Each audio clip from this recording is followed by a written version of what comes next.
Well, no jet lag. It's been 2 weeks since you got back from Ukraine. Yes, just pierogi leg. Pierogi, yeah.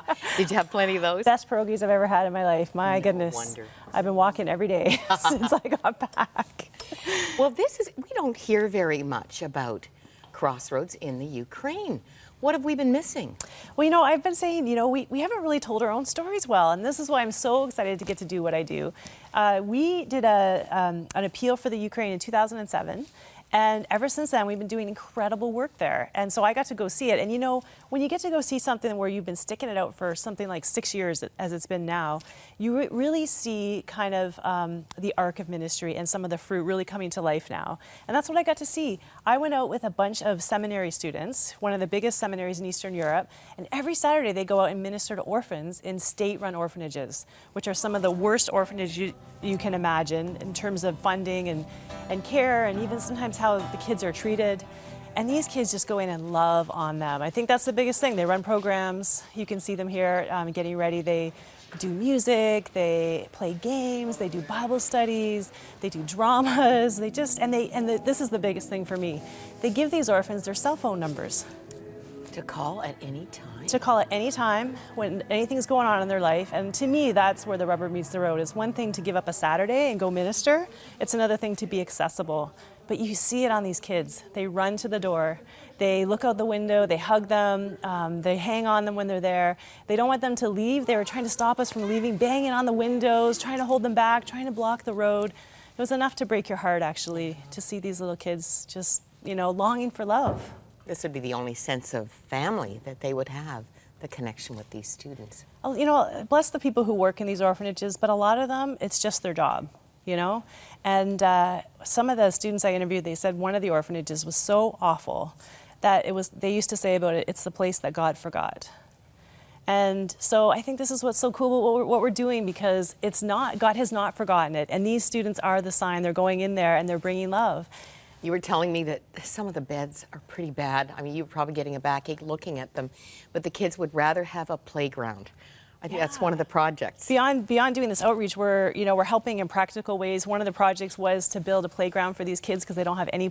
They have swings there for little toddlers that were there since the 1940s that are rusted out in a mud pile and that regular kids can't even get on. And so we were doing practical things like that, sewing machines, carpentry tools. We're just asking them different ways that we can help, equip them to be able to take care of these kids. Is there any hope of them being adopted out of there? You can adopt kids from Ukraine, but it's recently gotten a little bit tougher. So it's possible, but it's not easy. But, I think, Moira, the best thing was I talked to a couple orphans who had really been impacted by this ministry now over these years.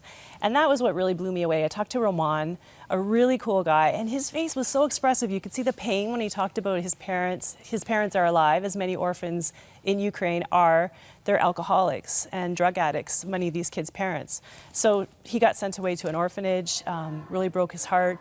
But here he is now, so impacted by love. And Which one is he? Oh, right here. Right there, yes. And he's the one now that's ministering to these kids. He told me he was so filled with hate that he hated everybody and everything.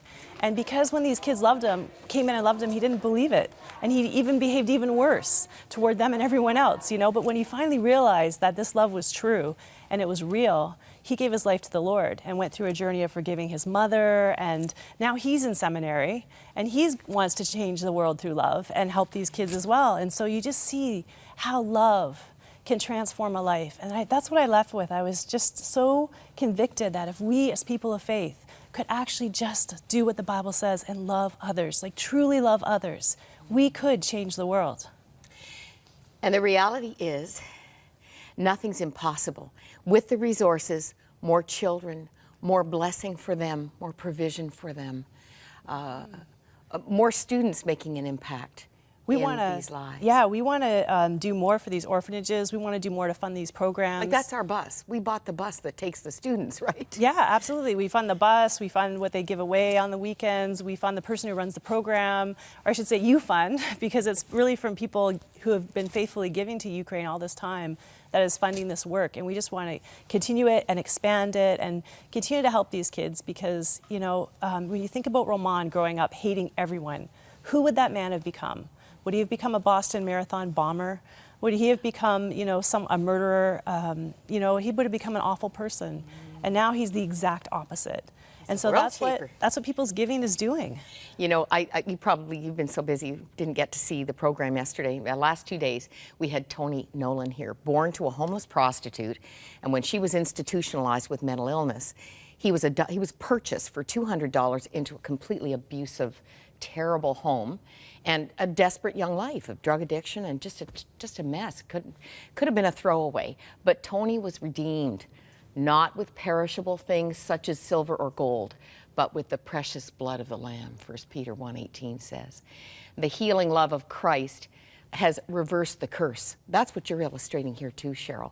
And just to illustrate, he's happily married, as we said yesterday, with 4 children, but what we didn't tell you is that the youngest child, Joy Feifei Elizabeth Nolan, was adopted at age 3, the same age he was adopted, little Chinese girl. She's 6 now. And she is part of a nurturing family where Jesus and family are the priority. So God can write new stories.